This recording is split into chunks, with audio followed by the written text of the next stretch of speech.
This is the High School Football America podcast for July the 23rd, 2020. I'm Jeff Fisher. The High School Football America podcast is brought to you by GameStrat, America's premier sideline instant replay system with outstanding reliability and faster speed than Huddle. Plus, GameStrat has awesome customer service along with different plans priced right for every coach's budget. And right now, GameStrat is offering a discount of up to $200, which means it's cheaper than Huddle sideline right now, and they're making it risk-free. If you make the switch now and there isn't a 2020 season, your money will roll right into 2021. No risk, and you can't beat that. But you do have to act, and you have to do that by July 31st. To get a demo, go to GameStrat.com or click on the GameStrat banner ad located on every page of HighSchoolFootballAmerica.com. Alrighty, we're heading to Florida, and a good friend of High School Football America, Josh Wilson, is on the line because I'm going to use the word mess. It's a mess down there. On Monday, the Florida High School Athletic Association, they decided that the season will start on time and camps will open up on Monday, and that shocked a lot of people. They said that the season would go on as planned. There were some other things involved, which is teams could opt in or opt out of the postseason. And like I said, it's kind of a mess because now today at 5 o'clock, and that's why we have Josh on the line, the FHSAA is going to meet again. And while they're not going to vote, at least that's not on the agenda to go back on what they did on Monday, they are going to do some things. And quite honestly, because it is a mess, I thought Josh Wilson would be the greatest guy to come on here and sort it all out for us. Welcome, Josh. Well, thanks, Jeff. Seriously, it really is. I would say it's not only a mess; it's a roller coaster ride. It's probably what is probably one of the most I would say craziest roller coaster rides in the world. If you could think of one, I'm sure that's probably what we're on right now, or a tilt-a-whirl or something like that. It's one of these situations where, this is not, I've had good relationship with the FHA staff, but right this second, what's going on, I feel like there's been things that maybe could have been done 2 months ago that probably would have prevented what we're in now. And this is just a sentiment that I'm hearing from a lot of coaches, athletic directors around the state. And it's coming from more of the metro areas than our rural counties. And more of our rural counties are North Florida to the Panhandle. But there are, you still have bigger cities in these areas too. So you have to keep that in mind. And a lot of the major metros, especially along the peninsula, along the I-95 corridor, I-75 corridor, and along the I-4 corridor, they're all like, we can't do this right now. We're not ready to go. And that's the big thing is that, everybody's like, July 27th, we're not going to be ready to go. We're not going to be ready to go. We're not going to be ready to go. And Monday night when the first meeting happened, it was a 5-hour marathon. So let's you missed dinner. You missed dinner that night. I got a little bit of dinner, but it was like I was tweeting like, Jeff, I'm getting hungry. I need to get some dinner. And I'm like, break the ice cream out. And I'm just trying to keep people entertained in a way that maybe it's like understand that we're all humans here in this situation. But the whole thing is that no sooner the vote came, and everybody says a 10-5. It's technically 11-5 vote. So there was 5 no votes. But this is this plan. But there was a plan that had the FHA had a task force that had met for 3 weeks before all of this. Had come up with a plan that would have created some divisions. It was really confusing for me. So I don't really want to go into the details there because it still confuses me how that plan came about. So I'll spare the listeners that. The big thing is that there wasn't really a solid plan, you would say, on the table, and it just they shot it down 16-0, and then they come to this they were trying to get motions on the floor to come up with some kind of plan, which I understand that they need some kind of plan to go forward with, but when you're hearing from a lot of coaches and a lot of athletic directors saying, hey, we're not ready to go, can you just please push it back by 2 weeks and see where we're at that point? That's what people were wanting. And here they are, no sooner within the minutes of after the FHA meeting ended, it ended like about 10 o'clock on Monday night. Orange County, which is Orlando for those who are trying to get a geographical reference, Orange County is Orlando for us here in Florida. they came out and immediately said everything is postponed until further notice. They were like, nope, we're not starting here on the 27th. And then things started trickling back. The county started rethinking over the last 48 hours. They just started really pushing things back.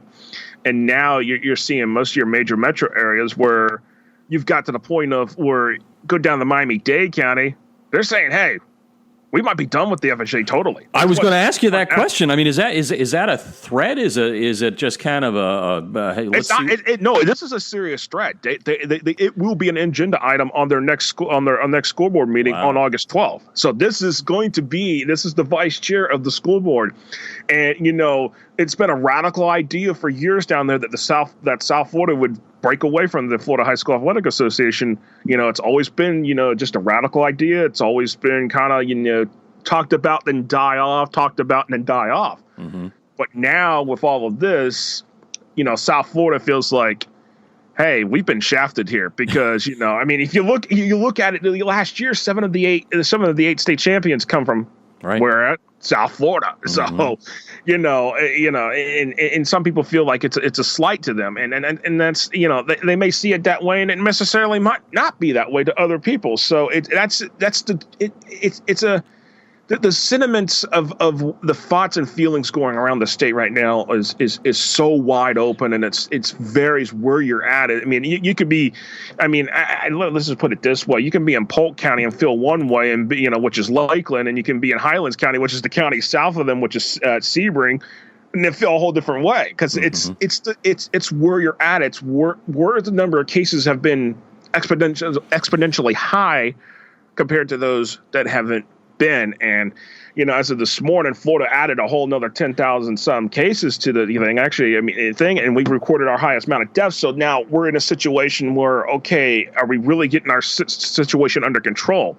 All right. And Jeff, the biggest thing is the SMAC report that I think we need to really get That's into. What I wanted to get into because folks, when I said threat, I probably should have said I knew it was a threat. Is it a real threat? So I'll clear them up. So it's a real threat. It's a real threat. But let's go back to what you're talking about with the SMAC report because, and folks, I call Josh all the time where we're back and forth tweeting, texting, and whatever because he really has a handle on this. He has done an awesome job bringing the media together and everything you've done in the state of Florida. So I know when I call you, I get the facts. And I had written something yesterday, and I said, "Hey, Josh, take a look at this. What do you think?" And you said, "Jeff, well, it's not really right because I was inferring that tonight's vote or what could be a vote tonight or tonight's meeting would lead to maybe a reversal of what they did on Monday." He said, "No, that's not really that's not the case. It's not even on the agenda." Right. So explain to people. So because you know what you're talking about. I'm just sitting here from Atlanta going, "What the heck?"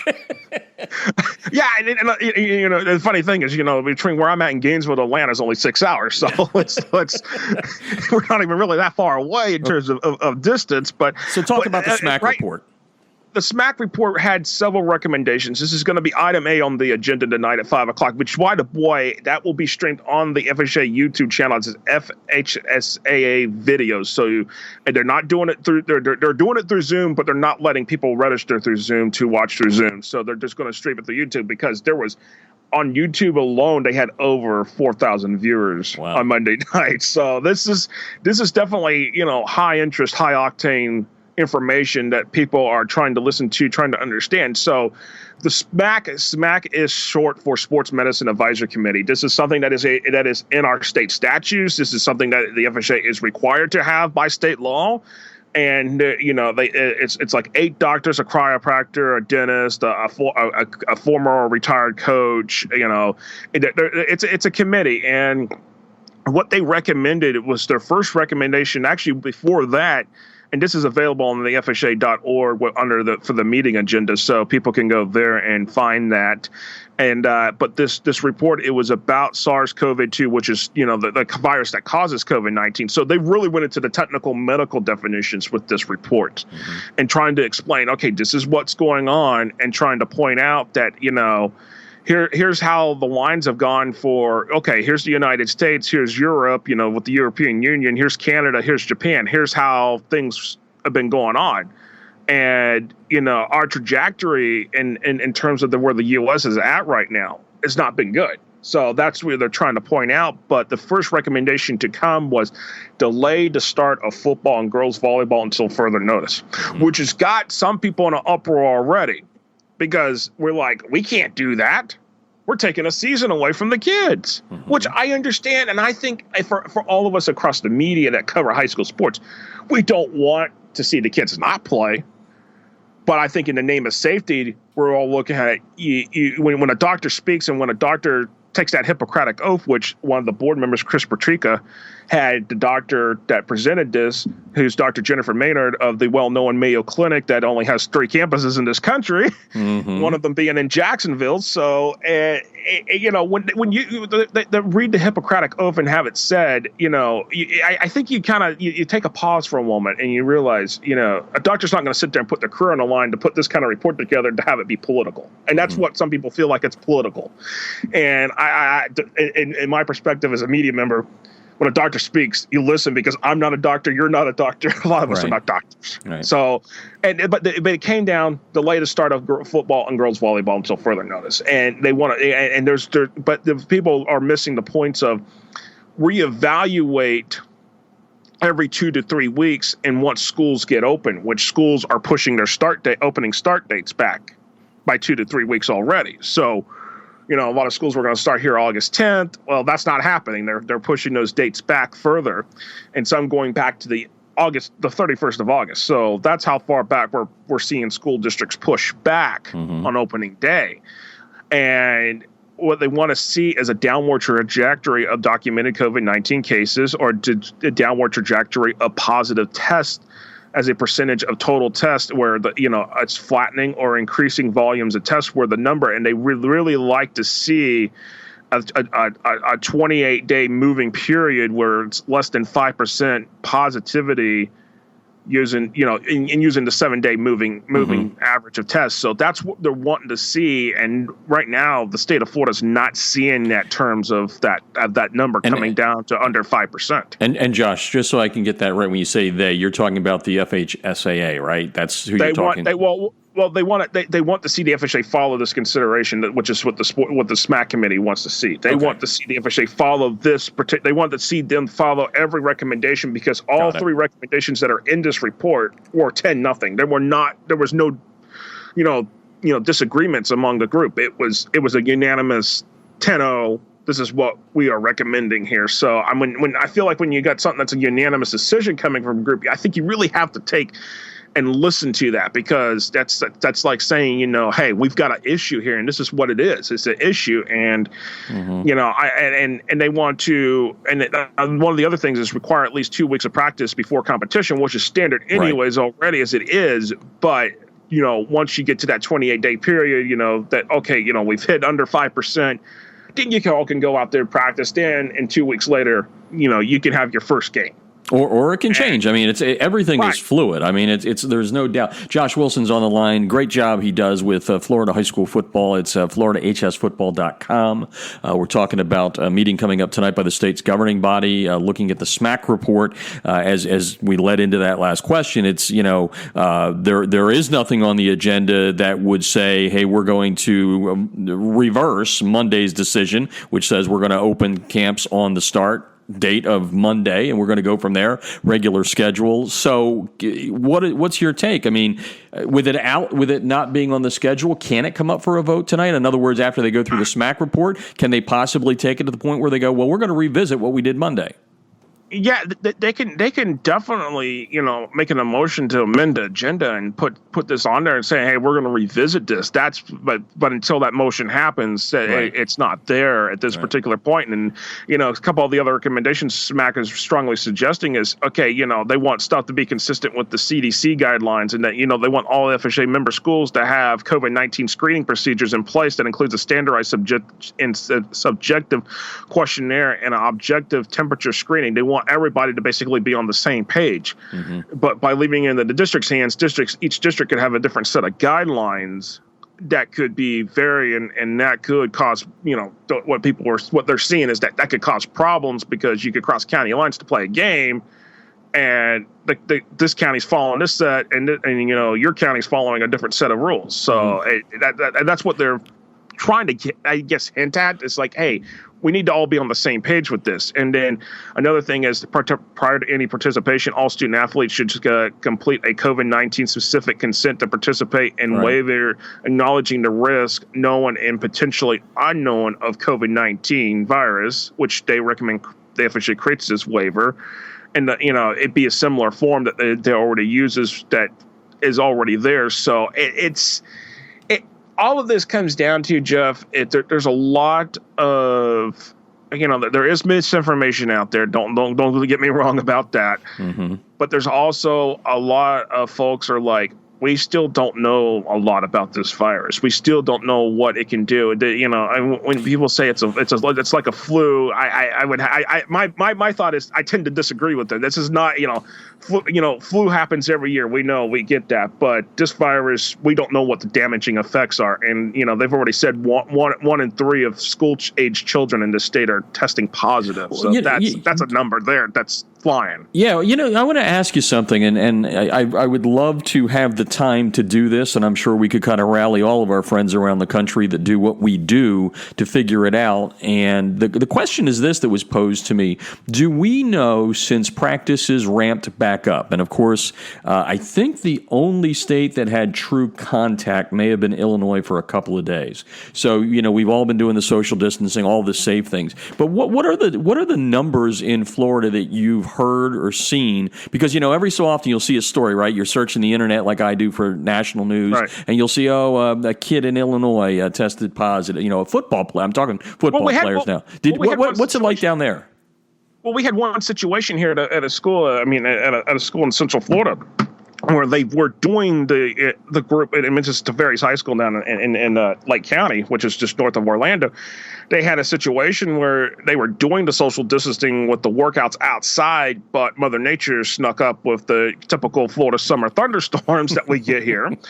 And all of a sudden, everybody had to huddle into the field house, which then turns out 2 players tested positive, putting 33 players total in quarantine and 5 coaches. Okay. So we've got those situations going on. And the biggest thing, Jeff, is I haven't heard really much of people discussing this, is that, during the fall, especially during our first 5-6 weeks of the season, thunderstorms are always a big issue.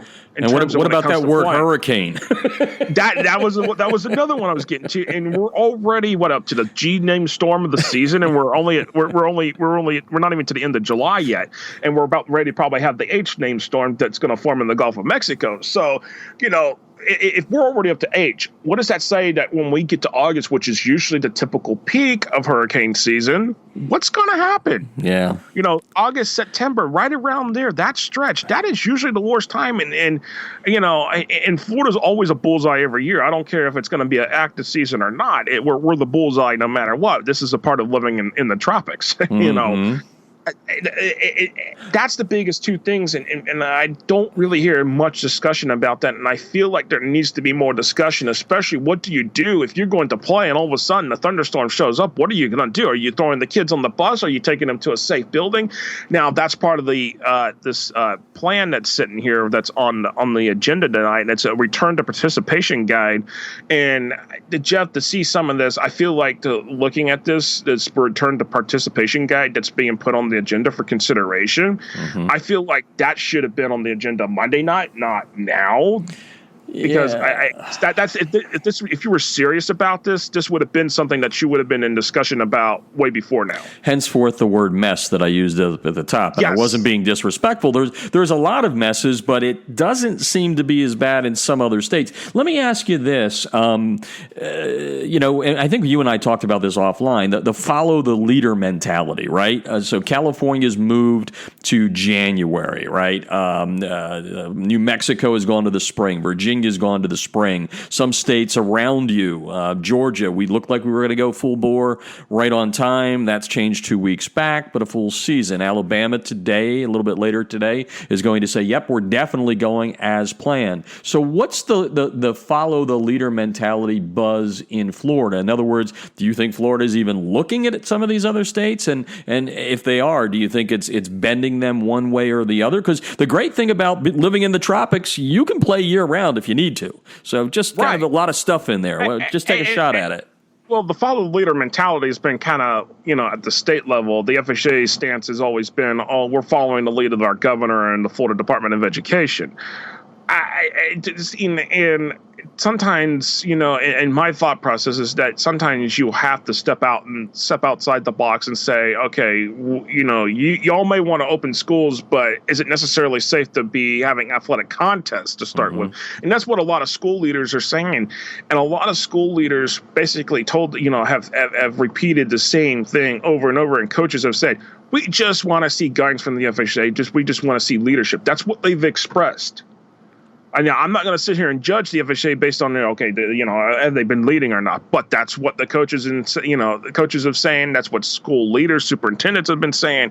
I think when you're saying that, you kind of have to really take that to heart and realize are you giving them enough information to tell them what's going on? Even a one-page weekly update probably would have been better than nothing, is what people are saying. That's all. It comes down to it, Jeff, that they just want guidance. They just want to see information. They just want to see, we're all in trying times. We are all struggling. They want leadership. That's the word. That's the word.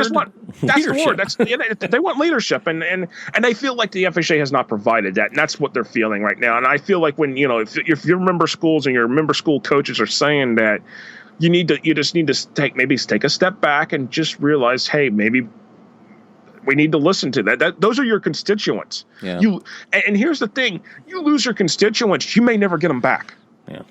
Well, what about what about the coaches though? Let's go from the other standpoint on the movable season, right? And I spent a lot of time over the last 2 days talking to coaches in California. I mean, they think it's odd to say their first game's January 8th, but they're like, well, at least we can say there's a game on January the 8th. Where do your coaches stand on flipping the season? And I'm not talking about flipping baseball and all of that. That makes it a bigger mess. But how do the coaches feel in general about moving the season to a January start or even a spring start?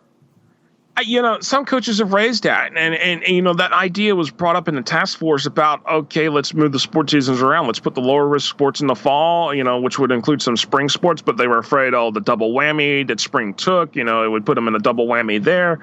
And I get it, but I to be honest with you, Jeff, I feel like, and this is coming from our perspective of covering high school sports in general, is that all high school sports for this school year, everybody's going to need to make some concessions somewhere. You're not going to be able to have the full season that you want or have the participation you may want to have. And I know it's not in a lot of our smaller schools. Yes, they do share athletes across multiple sports, but I think I've seen other states say, that it's going to come down to a hard decision of which sport do you want to do right now, just because we're trying to accommodate everybody. It's going to be hard decisions, and I think the biggest thing is that, one, people are afraid of change. Two, people don't want to make a hard decision, and sometimes those hard decisions are not, those hard decisions are never easy. No. And oh, by the way, they're not easy under normal circumstances, but being political about it, it makes it that much tougher for people to make decisions because they don't want to be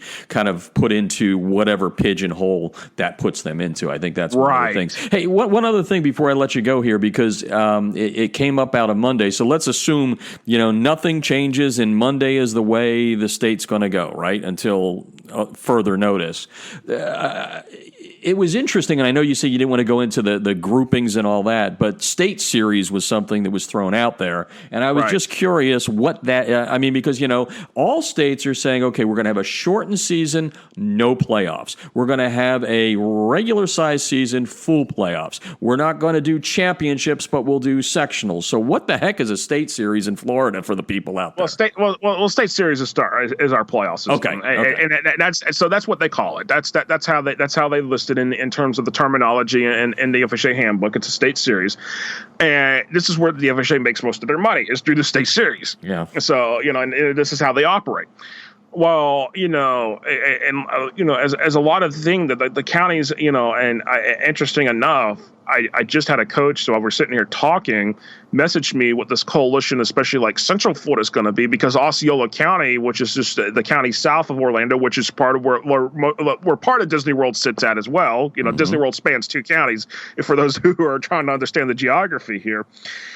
I just get thinking about what this coalition is called, the Central Florida Coalition, and it's more than just Central Florida itself. It's the west part of Central Florida itself, and it's really interesting is that they're going to have a south region and north region that consists of the different counties, and there's a total of 7 counties in the mix of this. And Osceola said, football and volleyball, we're not participating in the state series this year, because we're not going to let you all start practicing until the earliest on the 7th of September. Mm-hmm. So, when you start to lose a lot of your big counties where your majority of the FSU membership lies, it's going to be impossible for them to even think about having a state series with what member schools you might have left sitting there.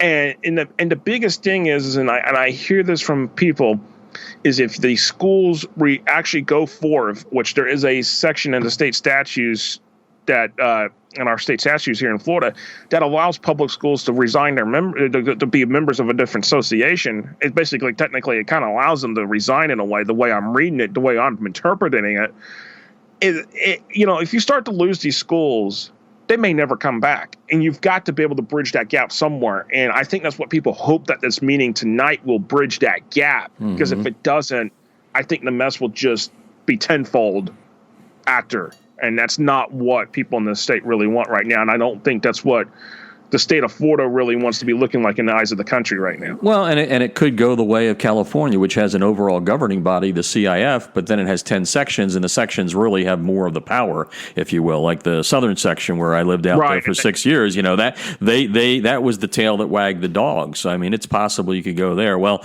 Josh, I appreciate you taking the time to swing at this. We'll be following you tonight on Twitter and retweeting you as you try and eat and have a little dessert, get some more ice cream before you. I will try my best to because to be honest with you, Jeff, it was like it was going around, and I felt like I was going around in circles, and it was just like, okay, well, and sometimes stuff is flying, and it's like, and I look at my other media colleagues, and it's like we're all trying to help each other out right now, trying to get this information out there, because it's really, at the end of the day, it comes down to just making sure that we know what's going on and trying to keep our head on straight and maybe on a swivel at the same time. Yeah, well, I watched it for, I don't know, maybe 30, 35 minutes at the beginning, and it was kind of like the old Peanuts cartoon, right? The wah, wah, wah, wah. And that's not bashing the officials. I'm just saying it got a little dry, and then I figured I'd watch you. That was easier. I just read your tweets. So, Josh, thanks so much for taking the time. Folks, appreciate it, Jeff. Yeah, folks, seriously, if you're a former resident of Florida, or you're living in Florida listening to us, Josh is the guy to follow. It's FloridaHSFootball.com. You can follow him on Twitter. He is very active. And Josh, the one thing you said, and I want to compliment you on this again that I said at the beginning, you have played a critical role in helping the media kind of come together as it relates to covering the sport. So, congratulations on that, and all of your colleagues down there doing the job to promote the kids, the coaches, the schools, and the communities. Appreciate it, Jeff. And again, FLA HS Football is where they can find all the hot tweets tonight. All right, man. We'll talk to you soon. All right, appreciate it. And again, that meeting in Florida starts at 5 o'clock Eastern Time. The High School Football America podcast is brought to you by the great new app, Small Player, Big Play, which is an age-appropriate, sports-focused social media platform that helps showcase young athletes around the country, gets them to interact with their friends, the parents, and their coaches. On the Small Player, Big Play app, young athletes get the ability to utilize the app and share their interests and accomplishments in a very safe and highly secure social media environment. It features live streaming. It gives game day highlight options. And the best part that I like is lucrative fundraising opportunities for your school and your team. You can download the Small Player Big Play app on Google Play and the Apple App Store. And you can also just go to highschoolfootballamerica.com and click on the banner ad, which will take you to the page where you're able to download the app. It is great. Small Player Big Play. That's going to do it for today. You've been listening to the High School Football America podcast, and I'm Jeff Fisher.